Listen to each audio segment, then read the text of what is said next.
नमस्कार शेतकरी मित्रांनो, मी विशाल गोलाणे नर्सरीवाला या चॅनलवर आपले सहर्ष स्वागत करतो। आज आपण बघणार आहोत हरभरासाठी दुसरी फवारणी कोणती घ्यायची।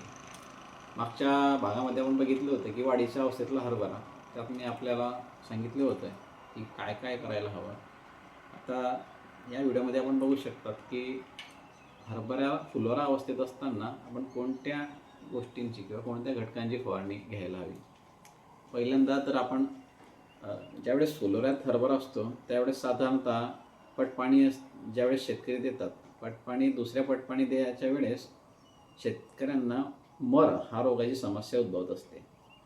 पहिल्यांदा हरभरा हा महिन्याचा असतो त्यावेळेस शक्यतो पाहिजे तेवढी मर ही हरभऱ्यात दिसून येत नाही, पण त्याला एक 30 दिवसानंतरची वाढीची अवस्था सुरू झाली तेव्हा हळूहळू आपल्याला त्या रोगाचा प्रादुर्भाव झालेला दिसतो।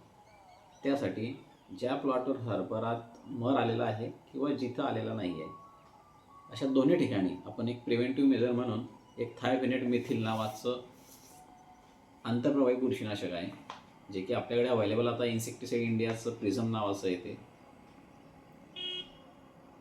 आपण बघू शकतात।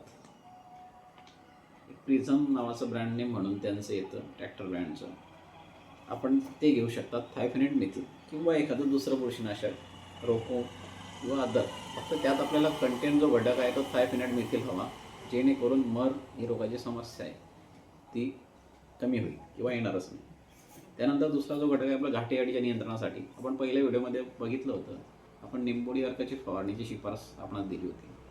त्यानंतरही आपल्याला जर घाटे अळीचा प्रादुर्भाव दिसत असेल तर आपण इमॅमेक्टिन बेन्झोएट या नावाचं इन्सेक्टिसाइड किंवा कीटकनाशक देऊ शकता। आपल्याकडे ब्लास्टर या ब्रँड नेमने ईगलचं इमॅमेक्टिन अवेलेबल आहे।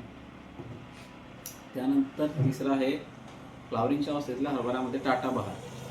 टाटा बहार हे एक बायोस्टिम्युलंट आहे, एक प्रोटीन कार्बोहायड्रेट्स या घटकांनी बनलेलं आहे आणि ते फ्लावरिंग स्पेशल म्हणून सुद्धा आपण त्याचा वापर हा करू शकतो।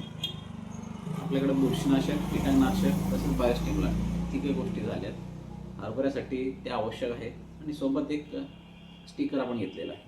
आता याचं प्रमाण प्रतिपंपाला काय, तर साधारण जे आपण बुरशीनाशक वापरतो आहे ते पंपाला एक 40 ग्राम पावडर फॉर्ममध्ये असल्या कारणानं, त्यानंतर एक इमॅमेक्टिन बेन्झोएट जे आहे ते पंपाला 10 ग्राम तुम्ही घेऊ शकता।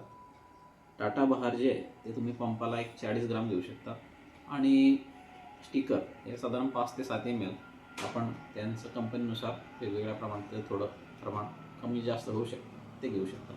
साधारण ही फुलोऱ्याच्या अवस्थेतल्या हरभऱ्याची फवारणी कशी शिफारस मी आपणास करू इच्छितो।